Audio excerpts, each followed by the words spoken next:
Last week, I went over a list of books and resources and references that I've used over the last 10 years or so that I've been kind of studying this whole money situation and everything.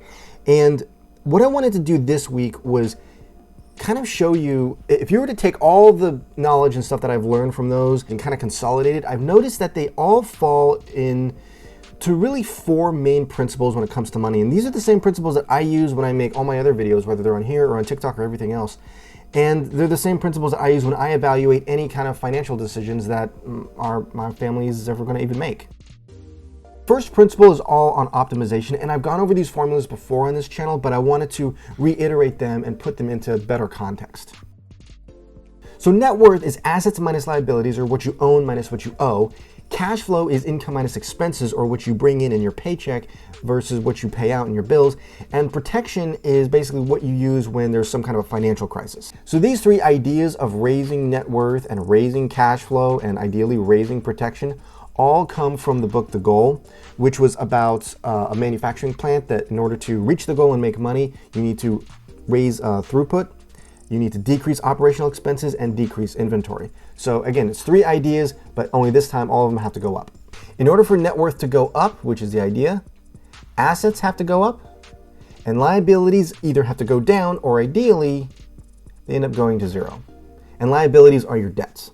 A can grow by really two different ways. It can either grow by improving its quality, or it can grow by improving the quantity of it. Classic example is to use the stock market, where let's say you buy shares of a particular company and it's $50 a share, and then in a couple months it ends up going up to $60 a share. Well, the value of your asset has gone up, which means A has gone up, which means your overall net worth has now gone up. If you have a dividend producing, say, stock, and that dividend now gets reinvested back into the stock, it now can buy more shares of itself, and now you've increased the quantity of what you have. But either way, the value of your assets have gone up, and the value of your net worth has also gone up. And also take note that this doesn't work with things that actually go down in value. So if you're buying a bunch of things that, say, have electricity that runs through them, clothes, furniture, any of that kind of stuff, those are all things that naturally go down in value. They're called depreciating assets. And if you buy a bunch of that stuff, like a bunch of toys, ultimately what ends up happening is the value of A goes down because they lose value, which ultimately means that you're losing net worth. And the rule is you can never have any of these three things, whether it's net worth, cash flow, or protection, ever go down.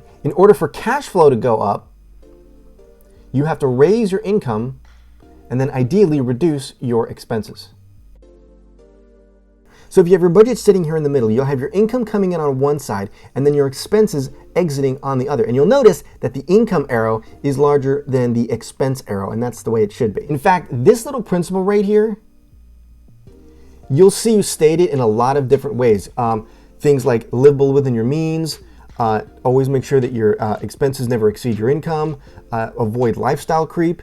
That's all this idea of what's called optimizing cash flow. If I put my assets right here, say, I'll put them in a triangle. And then let's say I have some liabilities down here. And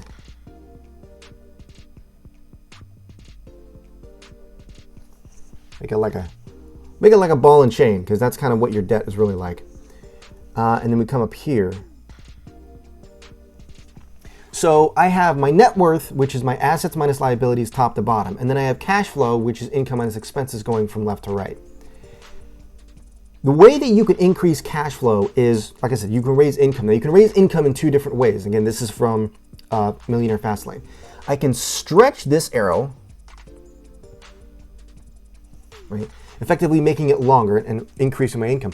The other way I can do it is I can add arrows. So I can add another arrow down here, maybe. Maybe that's like a side hustle or something. The other way I can add an arrow is I can use an income from my asset to produce another income stream. I can then take that income stream from the asset and then reinvest it back up into the asset. That causes the asset to get bigger, which then causes the income stream to come in and get bigger. I reinvest that back up. That goes back up into the asset. The asset then produces another income stream or a larger income stream. I reinvest that, goes up to A. A gets bigger. I then produce another income stream. That gets reinvested. That goes back up. That comes back over here. Goes back inside. and then back and forth and back and forth and back and forth. And it creates this loop right here, basically. All right? And as long as you put money into this loop right here, you will always make wealth. If you take money from your income and you start going down here and paying off debts because you have debts, or you start just paying off a bunch of expenses and paying for things that maybe you don't need, or going out to eat more, or going out to doing more shopping, that's money that is leaving this little wealth cycle or loop, whatever you want to call it. And that's money that's not working for you. Then what you can do eventually, you can take a little bit of this income and use it to pay for whatever it is that you want. And this idea is from Kiyosaki, where you take an asset to produce an income and you use that income to pay for whatever it is you want. And it's also from Millionaire Fastlane, because it's all about how to build wealth and create a giant business that then produces the income that you'll then need later on. Optimizing protection, and the reason why it's on here, comes from The Richest Man in Babylon. And it really comes in two forms, either absorbing risk or transferring risk. Risk absorption just means that your money situation can basically pay for any kind of emergency that might end up cropping up. So your fully funded emergency fund is an example of risk absorption. Your sinking funds are also there.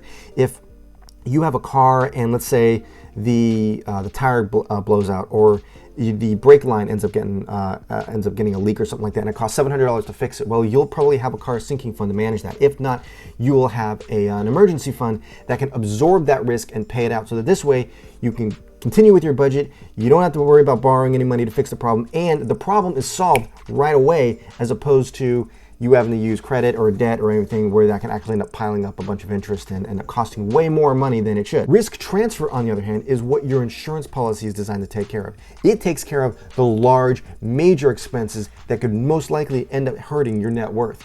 So you end up paying, say, maybe a couple $1,000s in a deductible with low premiums, and that usually gets absorbed by an emergency fund or your sinking funds.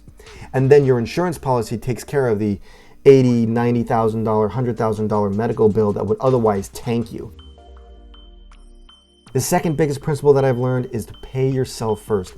This comes from The Millionaire Mind. This comes from, I think, The Secrets of the Millionaire Mind, The Millionaire Next Door, Dave Ramsey, and pretty much any time I ever hear Kevin O'Leary talk, or any of the big investors from Shark Tank.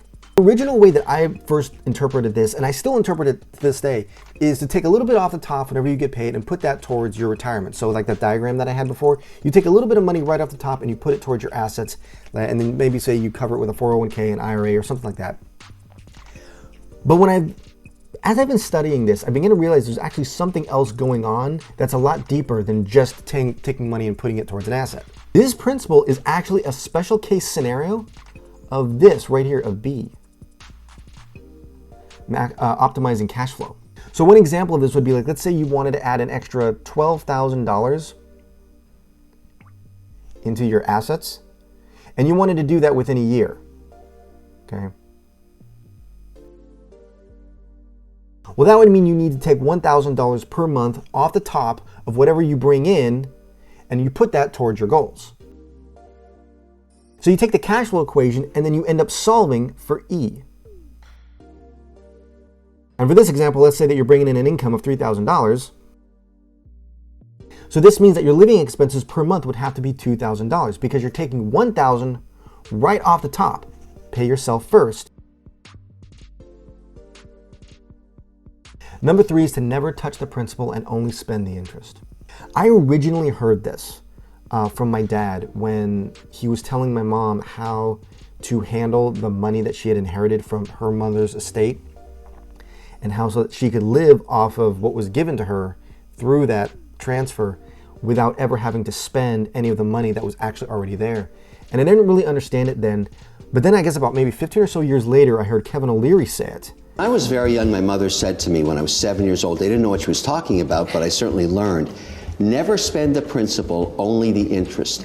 Her whole idea about investing was buy things that pay you cash flow, but never touch the principal. A bond that pays interest, or a stock that pays a dividend, or real estate that has income. Don't touch the honey pot, just let the honey flow over the edges. That's interest, and eat that instead. And this is actually a special case scenario of this principle right here. Because when you spend the interest, or your asset value, you cause your assets to go down, which ultimately causes your net worth to go down, which is what you shouldn't be doing anyway. I've seen this concept show up in Millionaire Fastlane and Millionaire Next Door. Kiyosaki, especially when he talks about having an asset that provides income. Well, obviously, if you start spending the asset, then you're essentially giving yourself a pay cut. And the fourth principle is to always keep learning. Just always stay a student and never assume that you've ever learned anything to the max. I have been doing this stuff for at least 10 years, and I still consider myself a newbie. There are still things that I don't understand and things that I'm constantly learning every day because I'm always looking for new, better ways and new ways of expanding my horizons. Whether that has to do with figuring out new ways on how to budget, or figuring out new ways on how to optimize your cash flow, or how to bring in more money, or how to reduce your expenses, or how to pay off your debt faster, or how to overall increase your net worth, or how to invest better. Always be looking for opportunities to expand what you know. And a quick update on the M1 account. The first thing you'll probably notice is that what I've done is moved everything from the individual account. It's now in this joint account. And the great thing about this is this way my wife and I can now both have our names on it. But it's basically the same holdings and it's the same type of strategy. It's still dividend income. But I've also added quite a few. So for example, if I look under healthcare, I've added quite a few other holdings in here other than just Johnson & Johnson. If I take a look under industrials, I've added a few more here as well.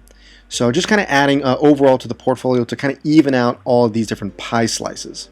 But we're overall still in the red, as you can see, and that's just part of the nature of this game. I deposited $25 this morning. You can kind of see that's where that was right there, and I made some extra buys. But I see, this is kind of how I see this thing moving for the foreseeable future, at least for a little while, until this whole, ends up passing and the economy is actually able to recover. But we're going to still keep investing, and I'll still keep you posted on any new updates that happen to come along. Hope you're able to enjoy that little sneak peek into the way my brain works when it comes to money and finance, and how I've absorbed all this information throughout all the years and everything. As of right now, I'm actually working at home. It's been kind of encouraged, I use that word in quotes, by upper management from where I work to work from home if at all possible. So this is where I am right now. Anyways, I hope you guys are staying safe and wash your hands and try to keep your distance as much as possible until this whole thing can just blow over and we can be looking back on this and kind of laughing about it. So anyways, have a great one. I will see you guys next week. Take care.